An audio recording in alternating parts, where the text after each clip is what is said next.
Alright boys, what's up? It's your boy Z here, and today what I'm going to be doing is something a little bit different. Not really actually. Today I am going to be looking at the Nikon Coolpix b500 1 year later, I guess. You know, hey, I had this thing for like a year. Haven't really used it that much, and it's actually right over here actually, which is really awkward. And I just actually, this is it basically. This is the little dude right here. Look at how tiny it is. Like, you should actually see like how tiny it is. Like, look at this thing. Look at how tiny it is. And also, I'm gonna try to get a sweet shot of me zooming in under this camera. We have a screen right here, which is pretty normal for any camera. Every camera has a screen, basically, what I'm just trying to say. And it also has 40 times zoom, which is pretty weird, I guess. But hey, I think it's also like a 100mm lens on this. It does actually say it actually has a 100mm lens on it. Like, you can see right here, like you can see.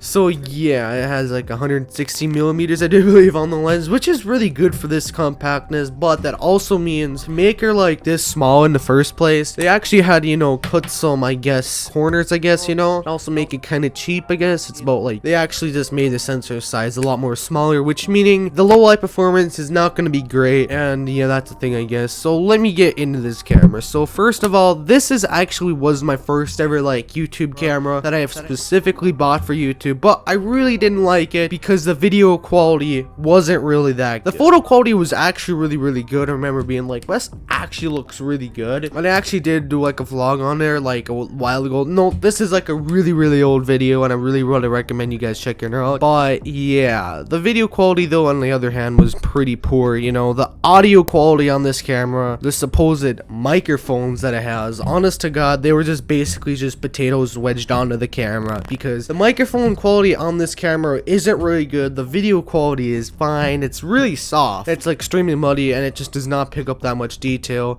But the photo quality is really good. And yeah, it also actually has Wi-Fi on it, which is pretty sweet. But one design that is actually not really that good is the fact that it actually uses batteries. So like just normal non-rechargeable batteries, which wasn't really a good idea in the first place. Like, I don't know what they were thinking. I remember using this for video back like a year ago, I guess, me just being like, hey, what's up, and it just kept on dying, dude. And I was just looking at the camera being like, is this thing gonna die? Is it gonna die? Thank god it didn't, but it was really close to like dying like lots and lots of times. And now we're actually gonna switch to the video quality on this. So I'm actually going to switch my Rebel T1i for the Nikon Coolpix b500 in 3, 2, 1.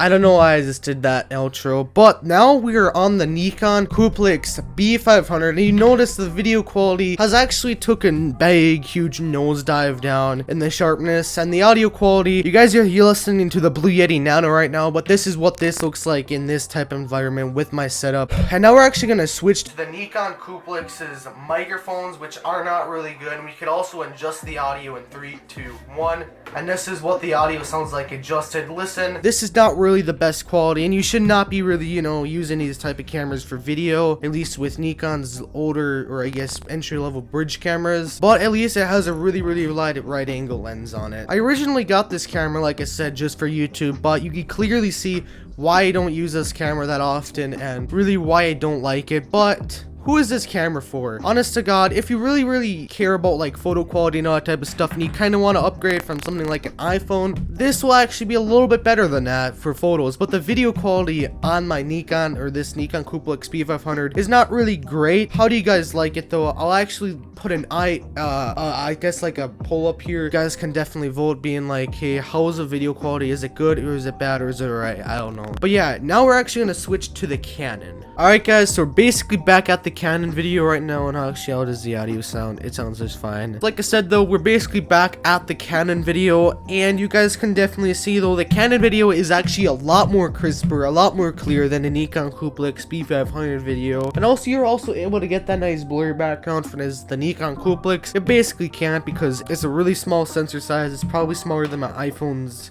camera sensor thing, I guess. I don't know. It's a pretty small sensor. I'm just trying to say the thing's tiny actually. And also kind of combined with like the really wide angle lens on this camera, it's basically not going to be really the greatest quality for video. But if you are taking photos, and this actually does have a pretty decent quality photo on it. I'm actually going to take a photo of you guys right now actually. One of the downsides is this annoying light on here. It's basically for autofocus. We're gonna try to take it. That's a pretty nice shot of my pop can right there. But yeah, like I said though, this camera is pretty much just really good for like photos and all that type of stuff. It's not really great for video, especially the video quality could be a lot better, especially for the price. Listen, if you want like a small little point and shoot, I would really recommend getting the newer like B series, like the b600 and b700. Try to go for one of those if you're gonna get into video, or just get like a cheap DSLR, but that's also really nice, just such as my Canon Rebel T1i I'm actually using right now. But yeah guys, this was a kind of, I guess, like 1 year later for this camera. Honest to god, this camera is pretty good for people who need like a really decent photo camera, or if you're just going on like a vacation or anything like that, or going somewhere where you don't really want to also like risk like a good camera. You could also bring this, and as well, if you are on like a really tight budget, you could also use this, even though the video quality ain't really good. And they'll just slide the video quality right now to right here, and this is what the Nikon Coolpix video compared to my Canon looks like, and you can clearly see the Nikon Coolpix video